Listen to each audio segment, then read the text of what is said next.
Hi CCC. This Sunday we're kicking off our sermon series in the book of James. What's more, we'll be digging deeper into this very practical and very helpful letter in our growth groups. So I want to take a minute just to let you know how things are going to work. Number one, make sure you read James chapter 1 verse 1 to 12 before Sunday. So every week, your prep for your growth group will be to A, read the passage and think through some of the very basic questions that our booklets have in them. What stood out for you from the passage, what questions you have, that kind of thing. Secondly, you bring the booklet with you to church because there is space for you to take notes during the sermon. Hopefully some of your questions will be answered, sometimes they might not be, or you might get new questions.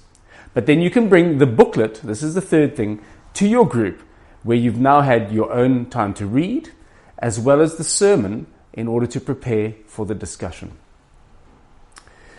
James is an immensely practical letter. It helps us think through the idea of enduring as Christians. Now that might sound a bit theoretical, but he helps us to think through our speech, our actions, our thoughts, and how they either trip us up or keep us going in Christ.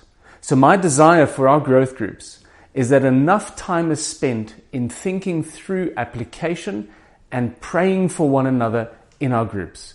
And so with much of the prep done in your own time and with the help of the sermon, I'm hoping you can spend a fair bit of time thinking about how God is speaking to you, your application.